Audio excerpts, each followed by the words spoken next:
ఎట్టకేలకు ఆ అక్క చెల్లెమ్మల కల నెరవేరింది.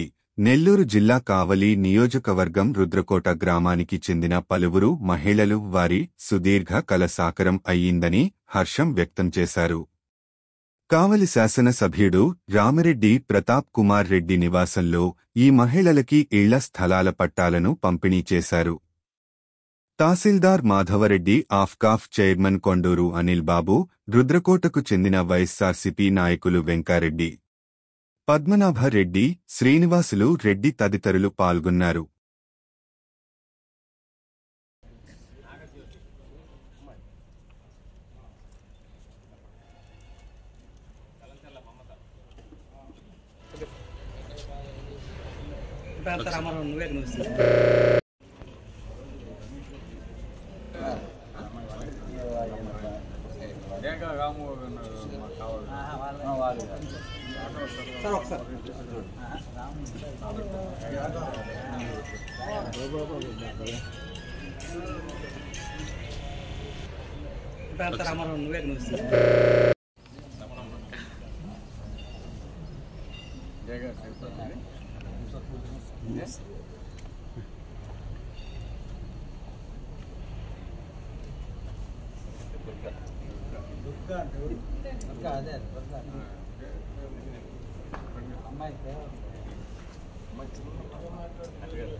చూడనా అన్న, ఇటు చూడు సార్. Sir పడుకోడు sir.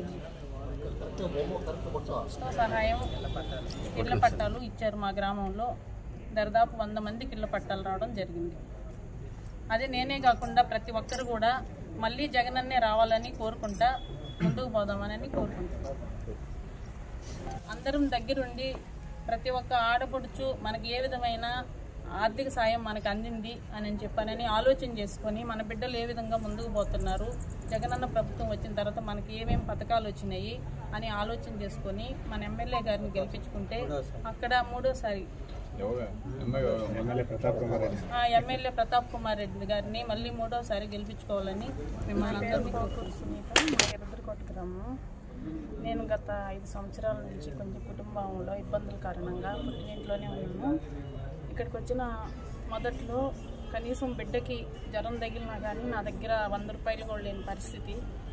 ఈరోజు జగనన్న ప్రభుత్వం వచ్చిన తర్వాత అమ్మఒడిగా, చేయూత, ఆసరా ఇవి మొత్తం తీసుకొని నేను బిడ్డ చదువులో ఏ విధమైన ఇబ్బంది లేకుండా ముందుకు పోగలుగుతున్నాను. నేను మళ్ళీ మా అమ్మగారు చనిపోయినా కానీ ఆమె పేరు మీద కూడా ఆసరా వస్తుంటే మమ్మల్ని ఏ ఇబ్బంది పెట్టకుండా మాకు అందజేయడం జరుగుతుంది. మరియు నాకు వచ్చిన ఆసరా, చేయూత ఈ డబ్బులు అన్నిటితోటి నేను టైలరింగ్ చేస్తుంటాను. మొదట్లో నాకు మిషన్ కొనుక్కోవడానికి కనీసం నా దగ్గర 1000 రూపాయలు కూడా లేని పరిస్థితి. ఈ డబ్బులతోటి నేను 5 మిషన్లు కొనుక్కొని దాని మీద 10 మంది పిల్లలకి మిషన్ నేర్పించి వాళ్ళ ద్వారా శిక్షణ వాళ్ళకి ఇచ్చి వాళ్ళ ద్వారా మళ్ళీ నేను టైలరింగ్లో ముందుకు పోవడం జరుగుతుంది. ఈరోజు నాకు రోజుకి 1000 రూపాయల ఆదాయం సంపాదించుకుంటున్నాను. నా బిడ్డకి జ్వరం తగిలిన రోజు 100 రూపాయలు కూడా లేని పరిస్థితి అయితే ఈరోజు ఇంకొకరికి ఇబ్బంది అయినా కానీ సర్దుకునే పరిస్థితి జగన్న ప్రభుత్వం వచ్చిన తర్వాత నాకు ఏర్పడింది. నాకు ఏ విధమైన ఇబ్బంది లేకుండా నేను ముందుకు పోతున్నాను. ఈరోజు అబ్బాయి చెన్నై ఎస్ఆర్ఎంలో చదువుకుంటున్నాడు, ఫస్ట్ ఇయర్ బీటెక్. సంవత్సరానికి 4 లక్షలు కట్టగలుగుతున్నానంటే జగనన్న దయ వల్లేనని చెప్పుకుంటున్నాను. నేనే కాదు, నాలాంటి తల్లులు ఎంతోమంది ఏ విధమైన ఆర్థిక ఇబ్బంది లేకుండా కుటుంబాలని ముందుకు తీసుకుపోవడం జరుగుతుంది. మా గ్రామంలో మా లాంటి ఆడపిల్లలకి ఏ ఇబ్బంది లేకుండా మా నాయకులు, ఎమ్మెల్యే గారి సహాయంతో అందరూ ముందుండి ఎవరికి ఇబ్బంది ఉంది అని చూసుకొని ముందుకు తీసుకుపోవడం జరుగుతుంది. దానివల్ల ఇప్పుడు మళ్ళీ జరిగే ఎన్నికల్లో మళ్ళీ మా ఎమ్మెల్యే గారిని గెలిపించుకొని జగనన్న ముఖ్యమంత్రి కావాలని మనసారా కోరుకుంటున్నాను. నాకు గృహం లేకపోతే